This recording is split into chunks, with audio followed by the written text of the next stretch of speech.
start off by talking about the NBA and the Pelicans and what is to come, or does anybody really know what is to come? Sounds like an old Chicago song or something. Joining us now to talk about that, guy does an outstanding job. Locked on Pelicans, Locked on Pels, the podcast. And, of course, you can follow him on Twitter at NOLA Jake. He is Jake Madison. Jake, it's always a pleasure, and welcome to the show. I hope you're well. Doing well, and happy to be on talking some hoops with you. Yeah, well, let's hope we're talking about hoops, right? I mean, I hope that there are hoops, and I'm certainly thinking that's going to be the case. But the way we're watching everything unfold day to day, it gets more, I don't know what the right word is, peculiar maybe, or uncertain, or what. Apply anything you want. We read about Clemson football players testing positive today. We read about basketball players. We read about a PGA golfer, high school players.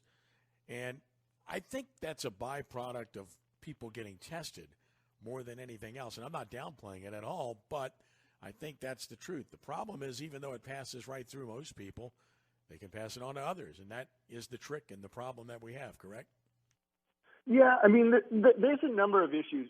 Sorry, with the bubble program that the NBA is trying to do down in Orlando at Walt Disney World, and it's just there's so many people, so many different moving parts with it that things at times might be bound to go wrong. And I think the NBA is still pretty determined to see this through, even if someone tests positive for COVID-19, and the plan would just be to quarantine them, kind of do some contact tracing, I guess, to try and isolate who they've been around and prevent this from spreading rapidly in there. And when you look around the country, in Florida in particular, it looks like it's getting kind of a bit of a resurgence with everything going on. And some of that I definitely think is due to a massive amounts of testing. We've got to remember that the NBA and the setup that they're going to have is not like you and I being here in New Orleans. It's going to be very unique. It's not going to be a very real-life scenario for us. So I think from that, there's going to be some insulation against this. They released recently a 113-page document outlining the steps and the different phases that everyone's going to have to go through before even just making your way to Orlando, and then how things will be while they're in Orlando. So it seems like a lot's going on, but it seems they're prepared for any sort of possibility. And frankly, there's so much money at stake that, there's no way this doesn't really move forward, even if we see some outbreaks of this in various cities or various teams. So I still expect we'll see these 22 teams in Orlando playing out the regular season and then getting into the playoffs. For a few days, we had that outcry from certain players about not going because they don't want to take away from the social justice issues that are taking place. And that seems to have calmed a little bit, if not been mitigated. Is that the sense that you're getting as well? A little bit. I still would not be surprised if you see a player or two sit out of the teams that are returning to play in Orlando, of those 22 teams. Kyrie Irving wasn't going to be there anyway since he's going to be out injured. But maybe you see a guy like Bradley Beal, who's on the Washington Wizards, who have a fighting chance at the very least for the 8th spot in the Eastern Conference. And he spoke today at a rally that the Washington Wizards and Washington Mystics had, talking about his experience with racial injustice and being pulled over by police. So it wouldn't surprise me if a guy like that, who's on a team that has a chance but not a realistic chance of getting into the playoffs, decides not to make the trip and all of the risks that associate with it, and instead chooses to focus his energy on fighting for equality and all of the social justice issues that these players are facing right now. When they were talking a lot about sitting out and trying to kind of keep the focus not on the games but on the protests that are going around, I understand that. I understand why they also might want to return to play and to make kind of these demonstrations and to use their time in the spotlight when games are going on, which people will tune into. I think most people are desperate for sports at this point that they'll watch anything. So you might even have a greater audience than you would have otherwise. And I wonder if talking about potentially sitting out, was a way to force the NBA's hand to allow these players to kind of make any sort of statements they want, whether it's kneeling during the national anthem, which there are bylaws in the NBA, CBA that don't allow players to do that, if it maybe means that they can do that or make some sort of other protests or demonstrations to bring light to some of the issues that they feel very passionate about. And the NBA recently sent a memo to all 30 teams saying we are going to allow players to do what they think is right. And I think they're going to give these players kind of any opportunity they want to kind of highlight the issues. And I think that has to do with the players threatening to potentially miss some of these games or miss all of these games. And it's kind of forced the NBA's hand a little bit. It's a good point. I believe that everyone is not only entitled to his or her opinion, but we are to respect whatever their thought process is. And again, what seems to have been lost on society is we can't disagree about anything. Sure we can. You can disagree respectfully, and whether you think it's good to be playing basketball or whether you think it takes away from a cause, I respect either side of it. I truly do, although it certainly, at least on the surface, would appear to me that you can do both, and you'd get more attention on speaking out now given the circumstances because of the lack of fans or playing at home and the complete and total spotlight being on you.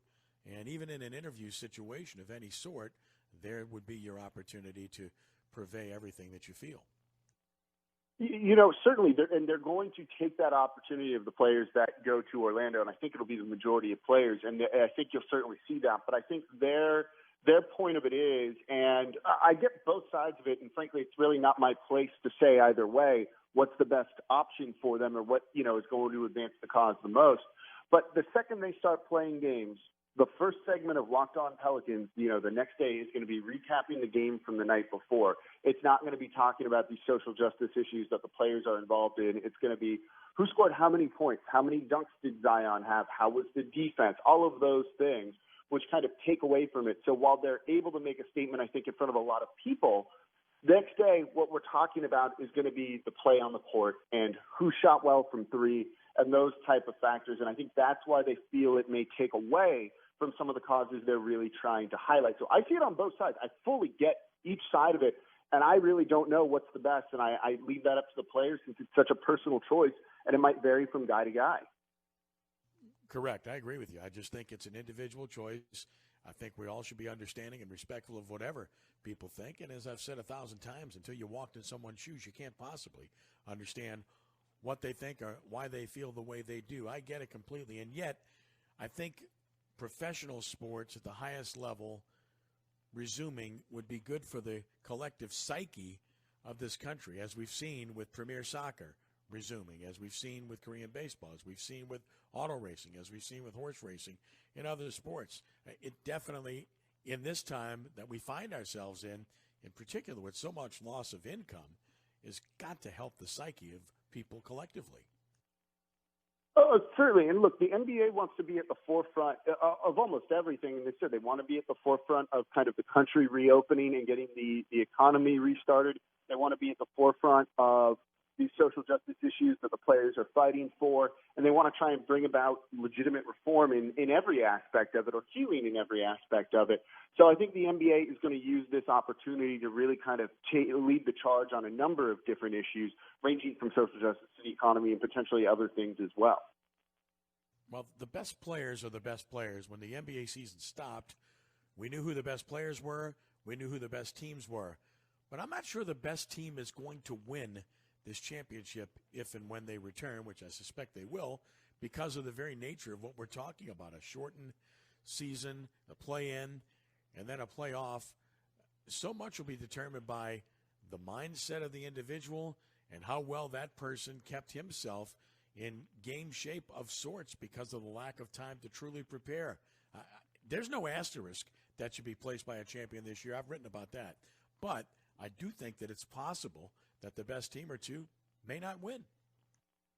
I definitely agree, and I think the field is going to be a little bit more wide open for the teams that make it into the playoffs. And, it's just one of those things. There's more variance in here. Not only are you fighting against potential injuries, and this layoff we've had is longer than the off season that most NBA players get to experience. So you're going to see guys rusty when they come back. There's going to be some flat-out bad basketball during this time, and it's going to be a bit of a mess. And when you get that chaos, that's when maybe the favorites go down and you see some underdogs come through or some long shots come through. So I think things are going to be a little bit more wide open than they would have been in the past. I'll still say I think it favors a team like the Los Angeles Lakers with LeBron James, who's getting up there in age and has a ton of wear on his legs from all of the seasons of making the NBA Finals, that having him be a little bit more rested I think gives them a big, big advantage when maybe he would be starting to slow down a little bit or hitting a wall a little bit. Now he comes back in like it's a brand new season, and he's very motivated to try and win a title with this Lakers team. So them being one of the favorites, I think this really does help them. But I don't know if it's going to help some of these other teams necessarily because, as you mentioned, sometimes NBA players don't take the best care of themselves. And so if their team isn't well structured, well run, some of these guys might have slipped a little bit, and that's going to open the door for someone else. In these parts, everyone will speculate and wonder about Zion Williamson and was he able to keep his weight in check? Was he able to keep himself in great shape? Because we know he missed so many games that he wasn't able to really get himself in position to where he was in tip-top shape when he started, and he played his way into it, frankly. So I guess that would be the big question where the Pelicans are concerned. Yeah, I think that's the number one thing we'll all be looking at when the Pelicans reconvene in New Orleans over the next couple of days, leading up to kind of a mini training camp here in New Orleans before going to Orlando. You know, during the break and when the NBA said no one goes into the team facilities, don't really have in-person contact with any of this, and things more or less really shut down, he was still going in the team's facilities. They made exceptions, the NBA did, to allow for players rehabbing injuries. Given what he's been through this season, he qualified under that. I don't think it was him going in and getting workouts with coaches, but certainly it was some of the rehab, which was going to be cardio, which was going to be working on his flexibility. So I'm not worried about him nearly as much as I might have been hearing that and knowing that he's been getting some kind of hands-on treatment, that he had eyes on him, that people were instructing him and telling him the right things to do. I expect he's going to come back and play maybe better than we saw during the regular season. And then, of course, there's the issue of Alvin Gentry and what's going to happen with him. I've spoken out about it frequently. I just think the man deserves every opportunity to coach his team. And I think that should be a decision that's up to the individual. I completely understand the league wanting to be protective and follow guidelines as best as possible. But if someone is willing to take a chance, whether verbally or even signing a waiver, why not allow it? I just think it would be patently unfair not to allow him to coach this team. The other thing is that the Coaches Association has spoken up about this. There's 3 head coaches that kind of fall under this 65 and older thing that the NBA was looking at, potentially not having them there, having them coach from a booth up high or not being on the bench. You have Alvin Gentry, you have Greg Popovich, and Mike D'Antoni with the Houston Rockets. And you also have Jeff Bizdelek, basically the Pelicans defensive coordinator, who's 67 years old too. So this could have impacted the Pelicans on multiple levels, not just at the head coach, but one of their lead assistants as well. It sounds like the Coaches Association really fought the NBA on this one. I expect to see everyone there unless they make the personal choice not to be there. I don't think that's what you're going to see from any of these coaches. Expect to see them on the bench.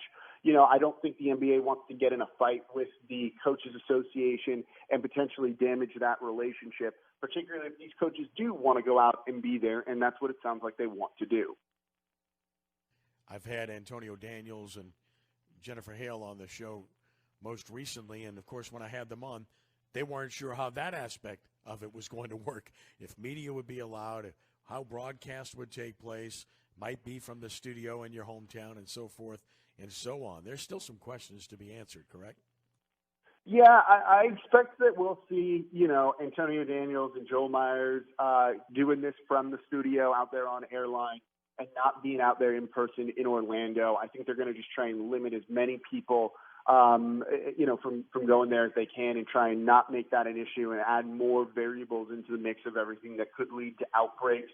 So I'd expect to see them working from a remote distance. I wouldn't be shocked as we get to the playoffs, maybe the second round when you start to see some of those national crews from TNT, ABC, ESPN, and all of them being there in person to call games from the side, depending also on how things go in Orlando and if there aren't outbreaks of this, if, COVID-19 isn't an issue.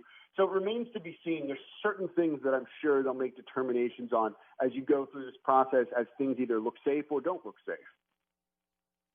Well, it's going to be a very interesting week or two as we watch the team reconvene. We'll see what they look like first, how motivated they are. My suspicion is that this Pelicans team will be quite motivated. A very young, aggressive, determined team, good locker room, and a good veteran presence. So my sense is that this team will be all in.